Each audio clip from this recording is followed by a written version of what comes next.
Olá, sejam bem-vindas e bem-vindos ao canal Vara História. Hoje temos a honra de entrevistar Henrique Estrada Rodrigues, professor de Teoria e Historiografia no Departamento de História da PUC-Rio. Seus trabalhos se situam nas fronteiras entre a história e a literatura, a partir das quais ele vem pensando questões ligadas às teorias da história, à historiografia brasileira, às relações entre história e poesia e às utopias. Ele está no FMG para participar do 33º Simpósio Nacional de História, organizado pela Associação Nacional de História, a ANPU, onde coordenou, juntamente com Júlio César Bentivoglio e Valdeir Lopes de Araújo, o simpósio temático Ficções do Tempo, Historiografia, Literatura e Temporalidade. Em meio a sua produção acadêmica, destacamos as duas coletâneas que compartilham o título Poesia e Filosofia, organizadas em colaboração com Patrícia Lavalle, Paulo Henrique Espírito e Pedro Duarte, ambos publicados pela Relicário em 2019 e 2023, nas quais ele publicou os capítulos A Casa da Utopia, o livro, a linguagem, o poema e o papel da utopia, Oswald de Andrade, em 1953.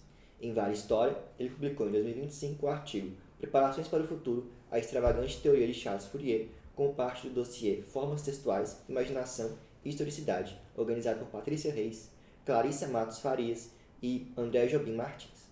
Professor, muito obrigado por ter aceitado o nosso convite. Obrigado, boa noite. Boa noite.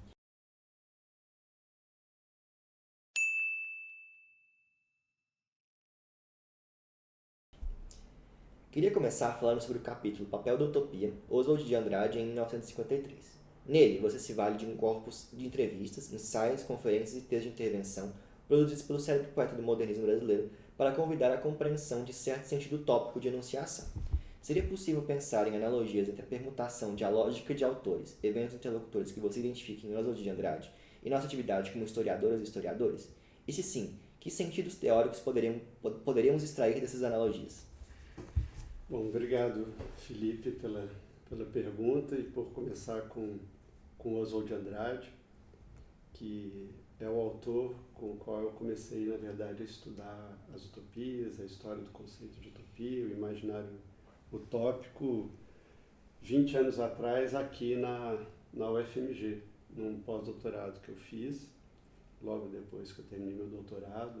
E eu comecei com esse texto do Oswald de Andrade, chamado A Marcha das Utopias, publicado em 1953, daí o título que eu dei ao artigo, que é um texto absolutamente fascinante, publicado no Estado de São Paulo, em duas ou três edições, do jornal Estado de São Paulo, suplemento do jornal Estado de São Paulo, numa época em que os suplementos literários dos jornais permitiam textos longos, complexos, e é um texto que para mim foi fascinante, foi recolhido evidentemente em livro, por me apresentar a utopia e o imaginário utópico de uma maneira completamente inusitada, não como comumente ela é pensada num certo lugar comum das utopias, como um projeto de sociedade, como uma sociedade ideal, mas como um corpus textual com uma historicidade bastante longa, né, do Renascimento,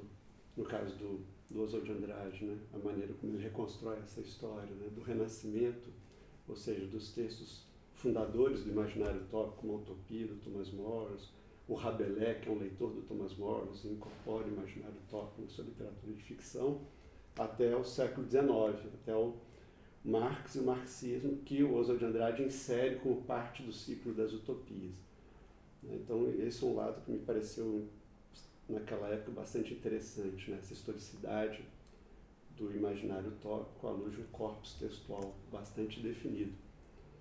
E, de outro lado, uma coisa que me fascinou no Oswald de Andrade é que, mais do que pensar essa historicidade do corpus utópico, ele próprio construiu um texto publicado em jornal com todas as imprecisões, imperfeições e ensaios, né, que uma matéria jornalística permite, e tentou trabalhar uma forma literária muito específica, a partir do qual o Oswald de Andrade não só comentava essa história do conceito de utopia, mas ele embute ali uma perspectiva utópica, uma rearticulação de algo que é importante para ele, né, que é o que ele vai chamar de uma utopia antropofágica, recuperar um pouco esse topos modernista dele da antropofagia, à luz de uma visão de mundo antropofágico com uma tessitura utópica. Então essa dupla dimensão me pareceu bastante interessante naquele texto e que me deu ali um start, né?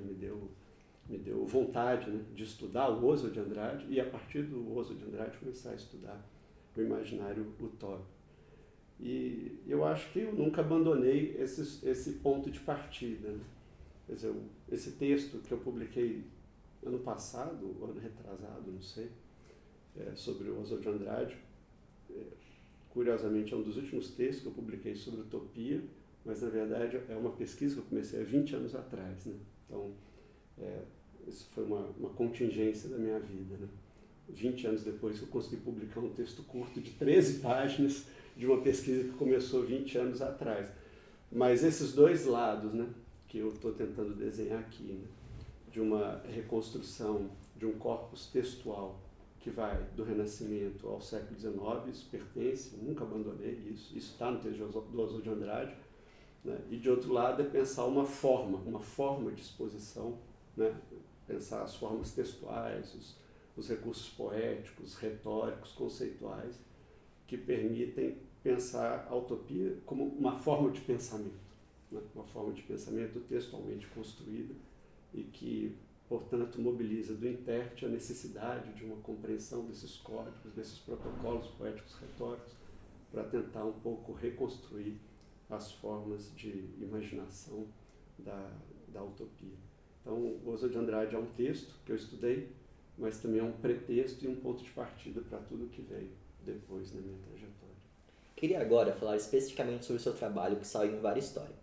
Ao analisar a obra de Charles Fourier, em especial o livro Teoria dos Quatro Movimentos, de 1808, você sugere que, para parafrasear algumas de suas expressões, a textualidade permanentemente introdutória empregada pelo francês constitui uma das marcas de sua abertura às complexidades do mundo e às contingências. Você poderia nos explicar brevemente a sua interpretação da obra de Fourier, e particularmente sobre como as formas textuais, para remeter ao título do dossiê, empregadas por ele, nos auxiliam a compreender seu pensamento? Eu acho interessante você estar agora levantando o Fourier, porque o Fourier, esse texto que eu escrevi sobre o Fourier, que foi o último texto que eu escrevi sobre as utopias, ele de uma certa forma dialoga de uma maneira muito, muito intensa e muito próxima com esse meu texto que eu escrevi sobre o Oswald de Andrade. Talvez recuperando algo que não tenha ficado claro na minha primeira resposta, me parece que o texto do Oswald de Andrade aposta numa dimensão ensaística da construção textual, da maneira como ele elabora a sua construção textual. Quer dizer, sem ficar citando aqui uma bibliografia que ficou lugar comum sobre o que é ensaio, né, mas de uma forma bastante geral, a gente poderia pensar uma certa forma de exposição que permite pensar uma espécie de obra aberta, dialógica, com multiplicidade de sentidos, né, sem encerramento de um sentido fechado, monológico ou monolítico. Isso sempre foi importante para mim, ou pelo menos da maneira como eu penso essa tradição utópica, porque a tradição utópica é geralmente associada, pelo menos numa tradição do pensamento liberal, ou num certo anti-utopismo teórico, como um projeto monológico e monolítico de sociedade. Então, meu projeto de pesquisa é investigar um corpus teórico que se contrapõe a essa construção monológica e monolítica de sociedade, a um projeto de futuro monológico e monolítico. E certamente pensar autores utópicos, textos utópicos, que exploram uma dimensão poética, uma dimensão retórica, uma dimensão ensaística, né, que tangenciam o que a gente pode chamar de uma obra aberta, com multiplicidade de sentidos, faz parte, portanto, do meu interesse de investigação. Então, o Oswald de Andrade é um desses autores, né, que escreveu em jornal e que explorou uma dimensão bastante interessante, né, bastante particular no caso do Oswald de Andrade, uma forma de exposição bastante particular, que dificilmente você encerra o sentido do texto dele em algo fechado, monolítico. E no caso do Fourier, me surpreendeu quando eu comecei a investigar esse autor, né, do início do século XIX, comumente associado ao chamado socialismo utópico, é um desses chavões, né, que pretendem resumir o que o autor diz, ou o tipo de pensamento, ou o tipo de inscrição dele numa certa época, e que falseia também um pouco a complexidade e a riqueza da obra desses autores, né? Um autor como Fourier, quando você começa a estudar os seus textos, você vê claramente que o que está ali dificilmente se resume nesse chavão, socialismo utópico, né? Mas uma das coisas que me chamou bastante atenção no Fourier é também a complexidade da sua forma textual, né? Essa forma textual que a gente poderia chamar que aposta numa dimensão também ensaística, né? Que tem uma dimensão aberta, que dificilmente é capaz de encerrar um sentido único, monológico e monolítico. Então, quando eu comecei a estudar o Fourier, eu claramente, de uma maneira muito rápida, cheguei à conclusão, né, de que era necessário ter um cuidado muito particular com a sua forma de exposição, né, para tentar depreender com a forma e a partir da forma o que ele está propriamente propondo, né, como a sua utopia, né? E é uma forma de exposição muito, muito característica, muito singular, que eu chamo, como é que você leu aí? Que é permanentemente introdutória, né? Isso é uma característica muito interessante do Fourier, que é um livro, Teoria dos Quatro Movimentos, na edição francesa, tem umas 300 páginas, né? E é um texto que não cessa de introduzir introduções, né? Começa com um prefácio, depois vai para uma introdução, depois vai para assuntos preliminares, ou seja, ele permanentemente vai adiando o enunciado da sua tese, mas esse permanente adiamento é o texto, né? É a maneira como ele está construindo o seu argumento, né? e que leva o leitor a adentrar no seu próprio movimento do texto, né? Sem que você chegue a um lugar definitivo, a um lugar seguro, a um sentido encerrado do que ele está propondo, né? E a hora que você chega ao fim do texto, você percebe que faz parte da sua utopia essa construção textual que te joga e que te faz, como leitor, né, mergulhar nesse movimento de incerteza, de contingência e de abertura, né? Porque todo movimento de incerteza e de contingência, toda a representação da história que incorpora em si, ou que incorpora na sua narrativa estratégias de contingência, efeitos de contingência, efeitos de incerteza, evidentemente te jogam para uma representação do mundo e para uma representação da história muito particular que dificilmente se encerra, né, no caso do Fourier, num projeto monolítico, monológico de sociedade, de futuro, né? Então, entender o que é a utopia do Fourier, para mim, significa entender como essa utopia se constrói. Entender o que o texto diz implica um cuidado, uma atenção muito particular ao como, à forma de exposição, né? A forma, de uma certa maneira, diz sobre o conteúdo do texto. Ela não é dissociada do conteúdo. Então é importante esse cuidado, né, de interpretação dessa forma textual. Nesse sentido, eu diria que Fourier e Oswald de Andrade, apesar das suas diferenças imensas entre um e o outro, eles são autores que participam um pouco dessa tradição, né, de uma certa tradição do pensamento utópico, do imaginário utópico, que aposta numa forma de exposição que a gente pode chamar de uma obra aberta, né, aberta à multiplicidade de sentidos, que ao abrir-se essa multiplicidade de sentidos produz, nas formas de representação do mundo e da história, efeitos de contingência, efeitos de incerteza, e que, evidentemente, me parece algo interessante, menos para apresentar respostas do que seja um projeto de sociedade, e mais para provocar o espanto, né, e nos provocar a nossa própria imaginação, a nossa própria reflexão sobre aquilo que está sendo tecido nesses textos, né? Então, Fourier, para mim, é um desses autores, né? Ele é um desses autores com essa construção textual absolutamente fascinante, às vezes confusa, às vezes maluca, porque ele também não parece uma pessoa muito normal do jeito que ele escreve, a maneira como ele recorre a metáforas, a conceitos, a imagens. Ele começa a falar de uma cosmologia, do sexo dos astros, e depois vai para uma questão sobre economia política, depois vai para uma crítica do casamento monogâmico, depois vai para um elogio, para uma apologia da multiplicidade das paixões humanas, da multiplicidade dos prazeres humanos. como constitutivos das formas de construção, da sociabilidade. Então ele tem um traço meio confuso, né? Os seus contemporâneos achavam que ele era meio maluco, né? O que o preservou, Mariana, que está ali atrás, tá ali atrás filmando, são as curiosidades do Fourier, né? Que ele está escrevendo em 1808, entre 1808 e 1820, 25, 30, sob forte censura, né? Sobretudo a partir de 1814, 15, né? No período da Restauração, primeiro no período napoleônico, depois na França da Restauração. E é interessante quando você vai investigar, por exemplo, como é que ele enfrentou o problema da censura, você tem cartas de censores dizendo, não, esse cara aí pode deixar publicar, que ele é meio maluco, né? Você tem uma maluquice.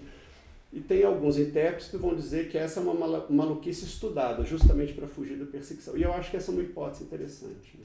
Eu acho essa uma hipótese interessante de leitura, né? Você perceber certos hipérboles, certos exageros, certas contradições, certas fabulações num texto que se pretende ser um texto de teoria social, né? Como uma estratégia também, uma estratégia de continuar atuando na esfera pública num contexto de perseguição em que certos enunciados não podem ser publicados de forma indireta, portanto, você mobiliza um conjunto de estratégias poéticas, retóricas, indiretos, para que essas obras possam ser publicadas e intervir na cena pública.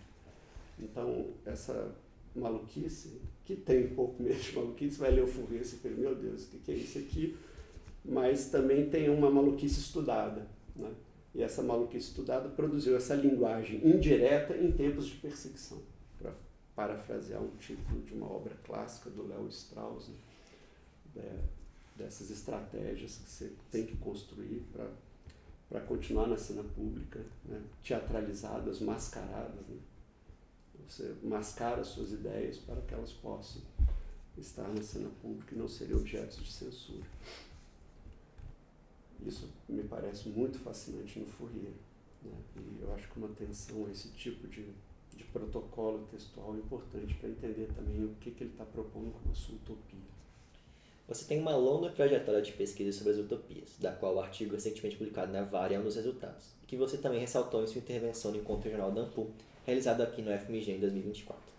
De que modos você considera que o estudo das utopias pode nos auxiliar a pensar questões teóricas e historiográficas? E, em um sentido mais político, qual é, para você, o papel da utopia, ou das utopias, hoje? Acho que eu vou inverter um pouco a ordem da sua questão, né? Para mim, de que forma que questões teóricas e historiográficas me ajudam a pensar as utopias, né? Talvez seja, para mim, uma boa maneira de encaminhar a primeira metade da sua questão. E aí eu acho que a resposta é simples, né? Quando eu estou estudando as utopias, estou estudando esse corpo, primeiro, é um corpus textual, né? A minha pesquisa, meu projeto de pesquisa chama Utopia no Tempo, o Tempo na Utopia. E eu estou pensando o corpus textual, né? Textos utópicos, né? Diferentes textos utópicos, podem ser textos que exploram a dimensão da ficcionalidade, abertamente a dimensão da ficcionalidade, como a Utopia do Thomas More, ou a maneira como Rabelais, leitor de Thomas More, incorpora o imaginário utópico em Garganta e Pantagruel e outros, né? Chegando até a ficção científica. A ficção científica da segunda metade do século XX, ela retoma a imaginação utópica com outros protocolos discursivos próprios da ficcionalidade, da ficção científica, né? Ou textos mais ensaísticos, ou textos mais filosóficos, né? Que estão pensando a utopia como uma forma de pensamento. Estão pensando a utopia como uma forma de pensamento, é muito redundante, né? Mas esse corpus textual, né? Quando eu estou dizendo corpus textual, isso implica, evidentemente, isso que eu já falei aqui várias vezes, né? Analisar os protocolos conceituais, retóricos e poéticos e a historicidade desses protocolos, né? Então, eu acho que, quando eu estou querendo inverter, né, a ordem da sua exposição, né, como questões historiográficas ou questões teóricas me permitem pensar a utopia, é tentar pensar a história do imaginário utópico, a história do conceito de utopia, né, em corpos textuais, né, tentar identificar os protocolos discursivos, os conceitos, as imagens dos respectivos autores e pensar a historicidade desses protocolos, desses conceitos e dessas imagens nesses autores. Isso, para mim, é importante como uma forma de pesquisa, né? Porque isso, evidentemente, com esforço de interpretação é sempre bem-vindo, né? Algum esforço de imaginação, inclusive, na interpretação desses textos, mas pensar esses textos na sua historicidade dá algum controle, né? Dá algum controle do que você pode dizer ou não a respeito desses autores, né? Então, essa é a maneira como eu estudo, como eu oriento, né, as pessoas que trabalham comigo e como eu construo os meus textos, né? Agora, com relação ao sentido político das utopias, né, aí é uma questão difícil de responder, né, porque utopia e política não se dissociam, né? Se a gente está pensando a utopia, por exemplo, como Oswald de Andrade, né, ele conclui o seu texto dizendo que a utopia é sempre um sinal de inconformação e um signo de protesto. Então, dizendo de uma maneira bastante óbvia, né? É uma insatisfação com uma realidade, né, e a imaginação daquilo que poderia ser, né?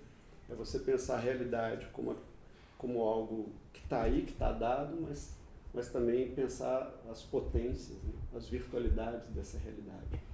A utopia está sempre operando nesse fio de navalha. Ela está olhando para o mundo e, ao olhar para esse mundo, ela está, evidentemente, construindo um contraponto a esse mundo, tentando imaginar não apenas reconstruir o que ele é, mas também imaginar o que ele poderia ser, né? Daí, algo que é importante na minha pesquisa, que é essa articulação entre utopia e ficção, né? Me parece bastante evidente, né, que a tradição utópica ela sempre, né, tem uma articulação com o imaginário ficcional. E, evidentemente, ao imaginar o que o mundo é e o que o mundo poderia ser, né, você está andando num fio de navalha, né, que alguns autores vão chamar do que poderia ser chamado do princípio, né, aquilo que nos motiva, aquilo que motiva o imaginário utópico, um princípio de esperança, né, de uma abertura para as potencialidades e as virtualidades da existência humana. E, evidentemente, que isso tem algo próprio da imaginação política também. Eu lembro de um curso que eu dei aqui no UFMG, nossa senhora, há 20 anos atrás, 19 anos atrás, quando eu fui professor substituto. Foi a primeira vez que eu dei um curso sobre as utopias, se não me engano, numa disciplina optativa da graduação, não sei se aqui chama optativa, eletiva, e que eu lembro que eu arrisquei uma hipótese de pensar a utopia como uma ficção política. Eu lembro que o curso tinha até esse nome, se não me engano, né? Ficções políticas, ou utopia como ficção política, uma coisa assim. Durante algum tempo eu achava que essa expressão pudesse ser interessante para isso, né, que a gente está conversando agora, pensar a utopia como uma ficção política, né? E ela é política não por propor conteúdos fechados, ou, como eu já disse antes, monolíticos, conteúdos monológicos, conteúdos para ação, mas uma ficção política no sentido de explorar justamente o que existe de abertura, de potência, de virtualidade, né? De abertura para essa imaginação dos possíveis, né? Ou, como diz um autor que eu descobri recentemente, o Hans Blumenberg, um texto muito bonito sobre a utopia do Thomas More, em que ele compara o Thomas More com Maquiavel, que ele vai chamar a utopia de uma ficção das possibilidades humanas. Evidentemente, quando você está falando de uma ficção das possibilidades humanas, você está pensando numa articulação bastante evidente do imaginário utópico com o imaginário político. Professor, mais uma vez, em nome de toda a equipe da Vara História, eu gostaria de agradecer pela gentileza e pela disponibilidade de conversar conosco. Agradeço, obrigado por me fazerem voltar à Fafiche, onde eu fiz minha graduação, e acho que a Fafiche me deu régua e compasso para tudo que eu fiz depois na minha vida, Então, estou muito feliz de estar de volta, de estar te conhecendo, de estar conversando com a Mariana, de estar nessa salinha aqui do quarto andar. E para mim é muito bacana estar aqui conversando com vocês. Obrigado. Convidamos a todos e todas a explorarem o nosso canal e conhecerem outras entrevistas realizadas por Vale História.